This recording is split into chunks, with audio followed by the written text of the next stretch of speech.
پیارے اسلامی بھائیوں، سائنس نے بڑی ترقی کر لی ہے، بہت ساری ایجادیں ہوئی ہیں، بہت ساری انوینشنز ہوئی ہیں، اور بہت ساری پیشن گوئیاں، پریڈکشنز بھی ہونے لگ گئی ہیں۔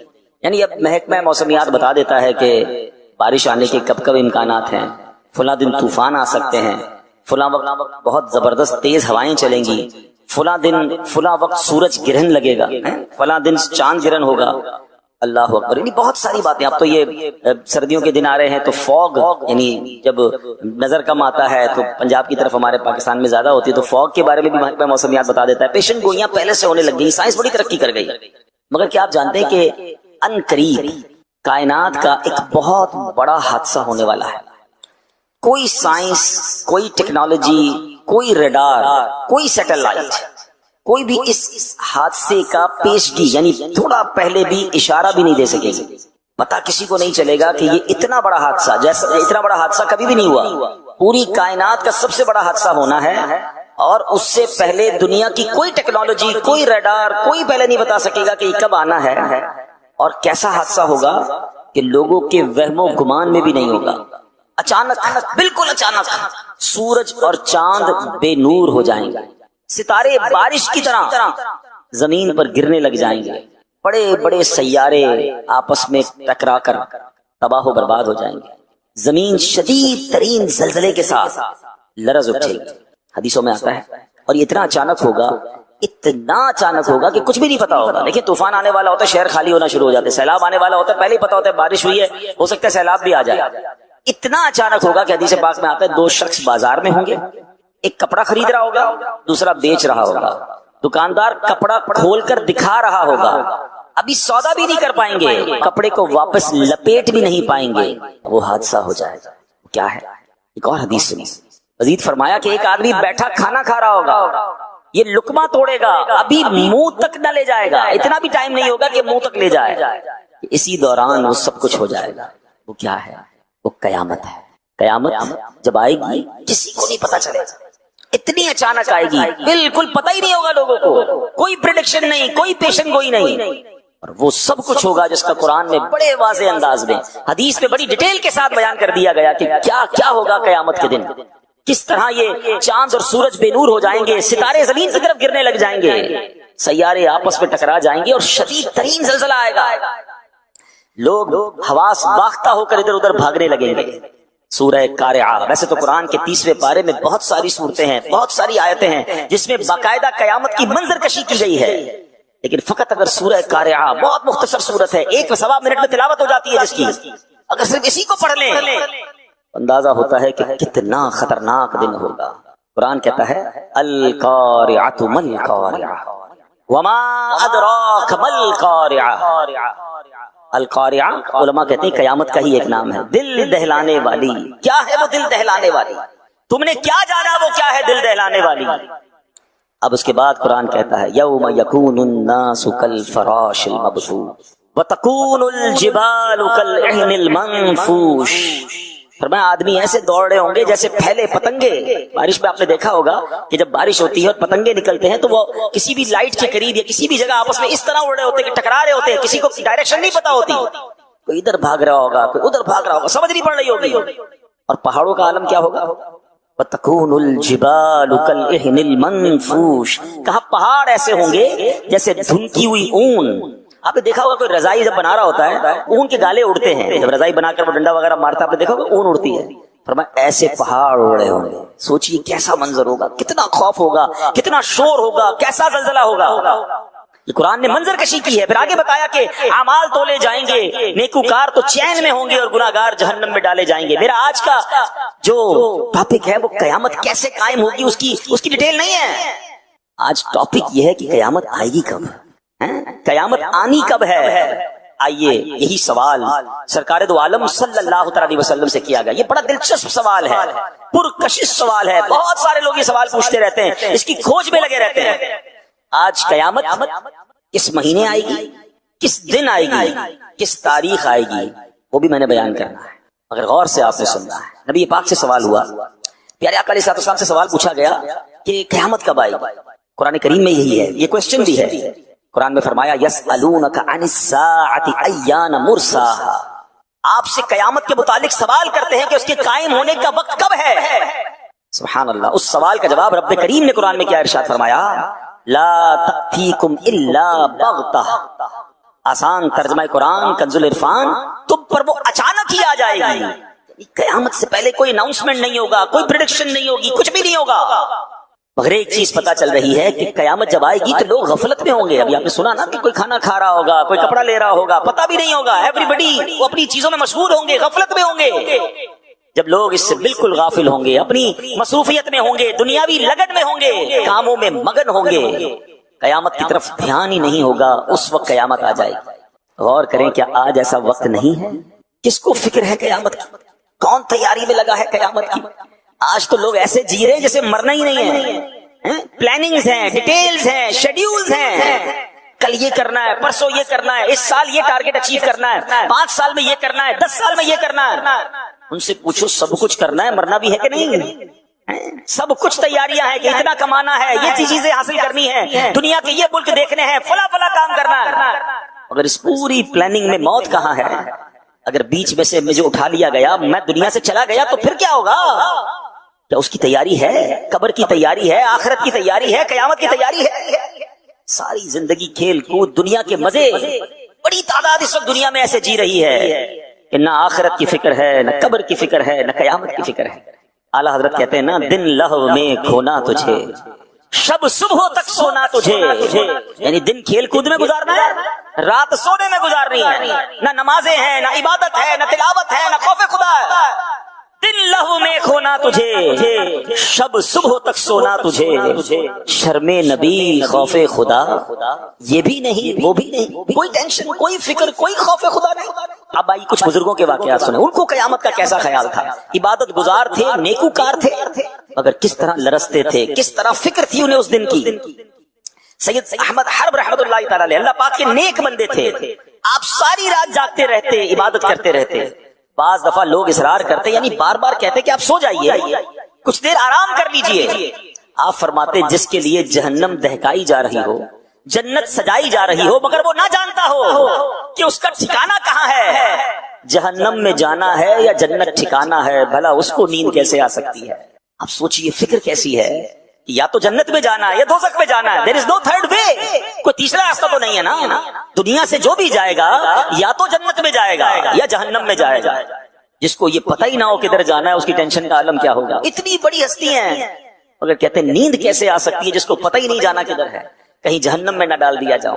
یہ تھے ہمارے اسلاف، اس طرح آخرت کی تیاری میں زندگی گزارتے تھے. وہ لوگ سوچیں جو بالکل غفلت میں زندگی گزار رہے ہیں، کوئی فکر نہیں ہے، نہ نمازیں ہیں، نہ عبادت ہے، بلکہ ایسے لوگوں سے آخرت کی، موت کی، قیامت کی بات کرو. ہو سکتا ہے اس وقت ہی کوئی میرا بیان سن رہا ہو تو ہو سکتا ہے شیطان دل میں خیال ڈالے، یا مولانا صاحب کو کیا ہو گیا ہے، کیوں قیامت کی بات کر رہے ہیں، کیوں مرنے کی بات کر رہے ہیں.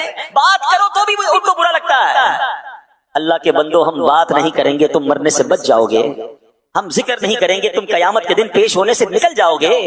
قیامت کی ریممبرنس کا، قیامت کو یاد کرنے کا کیسا شاندار نظام ہمارے قرآن کریم اور شریعت نے بنایا. ہم روزانہ نماز پڑھیں، بار بار سورہ فاتحہ پڑھیں اور ہر رکعت میں پڑھیں. اور اس سورہ فاتحہ میں بار بار قیامت کو یاد دلایا گیا. مالک یوم الدین، کون سا دن، کون سے دن کا مالک؟ یوم جزا کا مالک، یعنی قیامت کے دن کا مالک. پڑھتے ہو نا، الحمدللہ رب العالمین الرحمن الرحیم مالک یوم الدین، یوم جزا کا مالک. یاد رہے کہ قیامت آنے والی ہے، مجھے پیش ہونا ہے، مجھے وہاں کی تیاری کرنی ہے. کیسا یاد تھا بزرگان دین کو. ایک بار حضرت عمر بن عبدالعزیز، کتنا بڑا نام ہے، اتنی بڑی ہستی ہیں. آپ ایک مرتبہ رونے لگے. آپ کو روتا دیکھ کر آپ کی زوجہ محترمہ بھی رونے لگی، بعد میں دیگر گھر والے بھی رونے لگے. کیسے لوگ تھے. ادھر ساری رات ناچ گانے ڈھول تماشے، پوری فیملی ناچ رہی ہوتی. یہ تو سنا ہم نے کہ فلاں کے گھر میں ساری رات فلمیں، ڈرامے، گانے باجے، ناچ گانے ہوتے رہے. یہ کیسا گھرانہ ہے کہ خود بھی رو رہے ہیں، زوجہ بھی رو رہی، بچے بھی رو رہے ہیں. جب رونے کا سلسلہ رکا تو پھر پوچھا گیا کہ حضور آپ رو کیوں رہے ہیں، یہ تو بتائیں. گھر والے پوچھتے ہیں امیر المومنین آپ کیوں رو رہے ہیں؟ فرمایا مجھے بارگاہ الہی میں حاضر ہونا یاد آ گیا، جس کے بعد کوئی جنت میں جائے گا تو کوئی دوزخ میں. یہ کہہ کر آپ نے چیخ ماری اور بے ہوش ہو. ذرا سوچئے تو صحیح کہ اگر آج یہ اعلان ہو جائے کہ آج رات کو یہ فیصلہ ہو جائے گا کہ کوئی یا تو جیل میں جائے گا یا تو کسی کو محل دے دیا جائے گا. ہر کسی کے بارے میں آج رات یہ فیصلہ ہوگا. بتائیے وہ رات کیسی گزرے گی، وہ دن کیسا گزرے گا کہ پتہ نہیں صبح میں جیل میں ہوں گا یا صبح میں محل میں ہوں گا۔ نہ دنیا کی جیل ایسی ہے جو جہنم کی قید ہے، وہ تو تصور نہیں کی جا سکتا کتنا بڑا عذاب ہے۔ یا نہ دنیا کے کسی محل میں وہ آسائشیں اور برکتیں ہیں جو جنت کے خزانوں میں ہے۔ اتنی بڑی نعمت یا تو ملے گی یا اتنی بڑی سزا ملے گی۔ ایسے شخص کو کتنی کوشش کرنی چاہیے اللہ کو راضی کرنے کے لیے، ایسے شخص کو اس قیامت کے دن کی تیاری کتنی کرنی چاہیے۔ اگر بہت بڑی تعداد ہے جن کو فکر ہی نہیں ہے، لیکن قیامت آنی ہے، اور قیامت کے علم کو پتہ ہے کیوں چھپایا گیا؟ میں نے کہا تھا بیان کے شروع میں کہ آج میں آپ کو تاریخ، دن اور مہینہ بتاؤں گا، اور یہ سرکار دو عالم صلی اللہ علیہ وسلم نے بتایا ہے۔ نبی پاک نے قیامت آنے کا دن بھی بتایا، دن فرمایا جمعے کا دن ہوگا، تاریخ بھی بتائی، فرمایا 10 تاریخ ہوگی، مہینہ بھی بتایا، وہ مہینہ محرم الحرام کا ہوگا، صرف سال نہیں بتایا ہے، ٹھیک ہے، 10 محرم اور جمعے کا دن ہوگا جب قیامت آئے گی۔ اور فرمایا کیوں نہیں بتایا؟ اس کی وجہ یہ علماء فرماتے ہیں تاکہ ہم ہر وقت ڈرتے بھی رہیں، قیامت کی تیاری میں مصروف رہیں، غافل نہ ہو جائیں، کسی سال بھی آ سکتی ہے، ہمیں تیار رہنا ہے۔ اے میرے پیارے اسلامی بھائیوں، ہاں پیارے آقا علیہ الصلوۃ والسلام نے مختلف مقامات پر مختلف حدیثوں میں قیامت کی نشانیاں بیان کی۔ قیامت سے پہلے یہ باتیں ہیں جو ہو جائیں گی، اور ان میں سے بہت ساری نشانیاں ہو چکی ہیں۔ آج ہم اپنے بیان میں قیامت کی کچھ نشانیوں کے بارے میں جانیں گے۔ ان حدیثوں سے ہمیں بہت کچھ سیکھنا بھی ہے، اور اپنی پریپریشن کو، اپنی تیاری کو، قیامت کے دن کی اللہ کی بارگاہ میں پیش ہونے کے معاملے کو اور ہم نے تیار کرنا ہے۔ ٹھیک ہے، ہم شاید قیامت تک زندہ نہ رہیں، ہمیں نہیں پتا کہ ہماری زندگی میں ہم قیامت دیکھیں گے، کیونکہ ابھی بہت بڑی بڑی نشانیاں باقی ہیں، مگر قبروں میں جانے کے بعد اٹھایا تو جائے گا نا یوم القیامت۔ اس دن جب پیش کیا جائے گا، اس دن ہمارے ہاتھ میں کیا ہوگا؟ کیا سیدھے ہاتھ میں نامہ اعمال ملے گا یا الٹے ہاتھ میں دیا جائے گا؟ کیا جنتیوں کی لائن میں کھڑا کیا جائے گا یا معاذ اللہ دوزخیوں کی لائن میں کھڑا کیا جائے گا؟ کیا نبی پاک کے ہاتھوں جام کوثر ملے گا یا پیاسے ہی رہ جائیں گے؟ کیا اللہ کے عرش کا سایہ ملے گا یا دھوپ میں کھڑے رہ جائیں گے؟ یا ان خوش نصیبوں میں ہوں گے جنہیں نبی پاک اپنے ساتھ جنت میں لے جائیں گے؟ سوچئے تو صحیح کیسا منظر ہوگا۔ اس دن کی تیاری کرنی ہے، اور کئی مقامات پر قرآن مجید فرقان حمید میں، حدیثوں میں ہمیں بتایا گیا ہے کہ اس دن کی تیاری میں لگ جاؤ، اس دن ذلیل و رسوا نہیں ہونا ہے۔ اعلیٰ حضرت امام اہل سنت نے بڑی پیاری پیاری دعائیں اپنے اشعار میں لکھی، اور کئی بہت سارے مقامات پر ہمیں جھنجھوڑا بھی ہے، ہمیں سمجھایا بھی ہے کہ اس دن کی تیاری کر لو، کہیں اس دن پشیمان نہ ہو جائیں، اس دن مارے نہ جائیں۔ اللہ کی بارگاہ میں دعا کرتے ہیں، یا اللہ ہمیں قیامت کی رسوائی سے بچائیو، قیامت کی پریشانی سے بچائیو، میرے مولا قیامت کی پیاس سے بچانا، قیامت کی گھبراہٹ سے بچانا۔ اے اللہ جن خوش نصیبوں کو تیرے عرش کا اور نبی پاک کے پرچم کا سایہ نصیب ہو جائے، ان خوش نصیبوں میں ہمیں بھی شامل فرما لے۔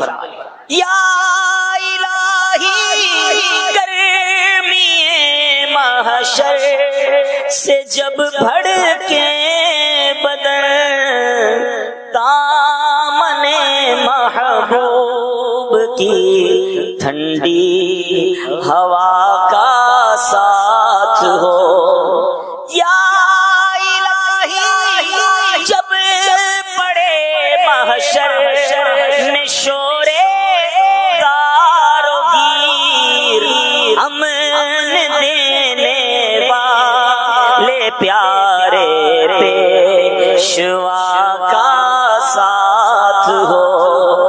جب نامہ اعمال کھلیں گے، ہماری بے شرمیاں، بے حیائیاں، چھپ کر کیے ہوئے گناہ وہ سب کھل جائیں گے۔ اللہ سے دعا کرتے ہیں اللہ اس دن بھی ہمارے عیب چھپائی رکھنا۔ یا الہی رنگ لائیں جب جب میری بے باکیاں، ان کی نیچی نیچی نظروں کی حیا کا ساتھ ہو۔ یا الہی جب حساب خندہ بے جار لائے، چشم گریان شفیع مرتجا کا ساتھ ہو۔ آمین آمین یا رب العالمین۔ اس دن کی تیاری کرنی ہے، اس دن کا ٹارگٹ یہ ہونا چاہیے کہ مجھے جنتیوں کی لائن میں کھڑا ہونا ہے، ایسی زندگی گزار کر جاؤں کہ نامہ اعمال سیدھے ہاتھ میں دیا جائے، اس دن چہرہ سیاہ نہ پڑ جائے، اس دن نامہ اعمال کھلے تو شرمندگی کا سامنا نہ ہو جائے۔ اے میرے پیارے اسلامی بھائیو، آئیے اب نبی پاک کی کچھ حدیثیں سن جس میں سرکار دو عالم صلی اللہ علیہ وسلم نے قیامت سے پہلے کیا کیا ہونا ہے بیان فرمایا۔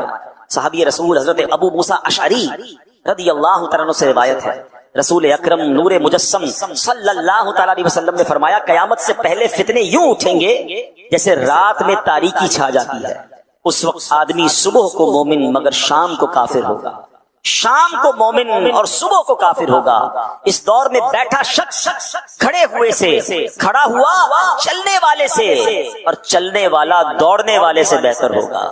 یعنی پیارے اسلامی بھائیوں بتایا کہ ایک نشانی یہ ہے کہ فتنوں کی کثرت ہوگی، اتنی کثرت ہوگی، اللہ اکبر۔ اب یہ نشانی کیسے نظر آ رہی ہے؟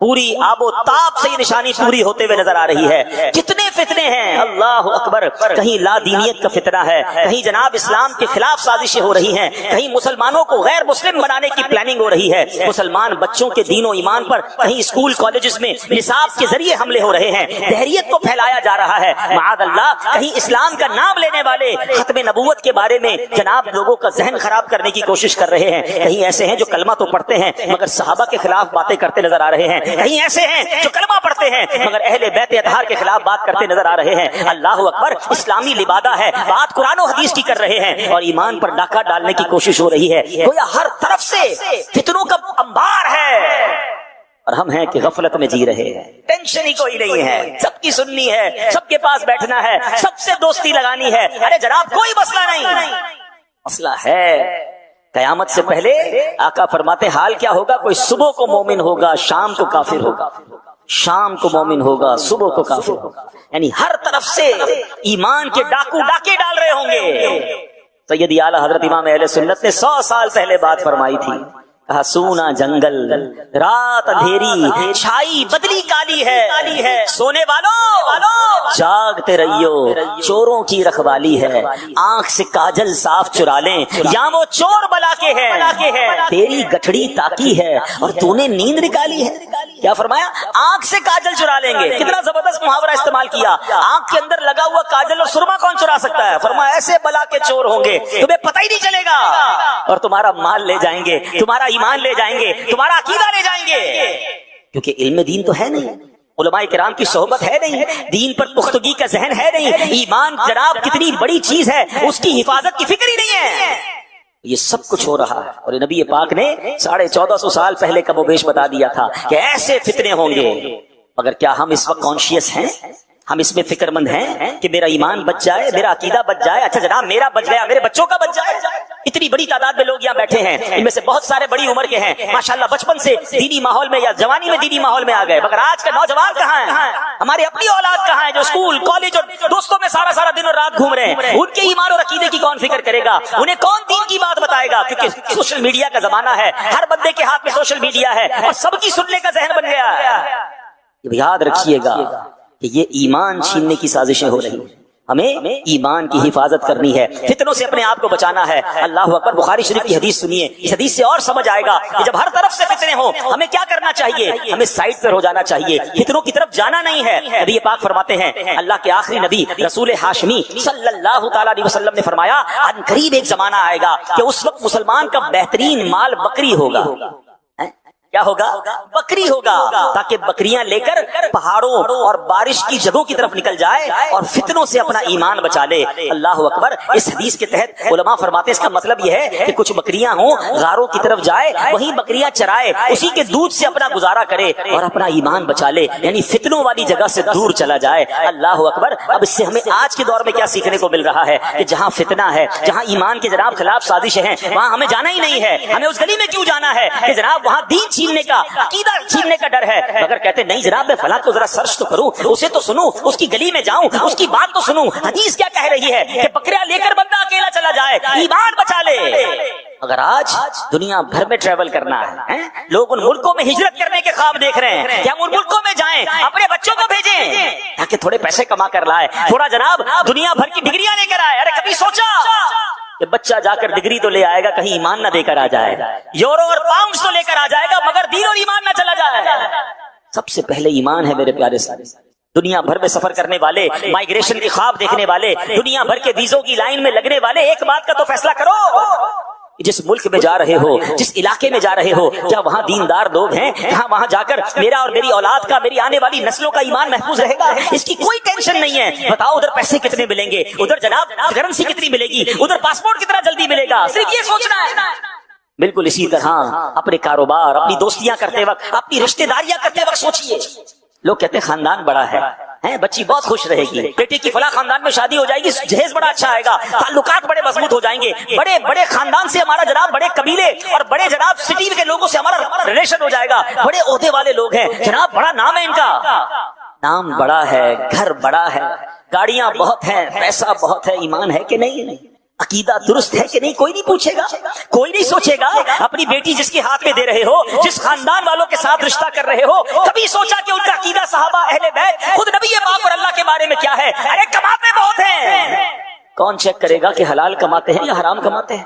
اگر سود کا کام کرنے والا ہے تو اللہ سے جنگ کرنے والا ہے نا، ہے نا؟ حدیثوں میں سود کا کام کرنے والا کون ہے؟ جیسے اس نے اللہ سے جنگ کی، ارے جو رب سے جنگ کر رہا ہے تم اس سے رشتہ کر رہے ہو، اس نے تو برباد ہونا ہے، اللہ سے جنگ کر کے تو کوئی نہیں جیت سکتا نا۔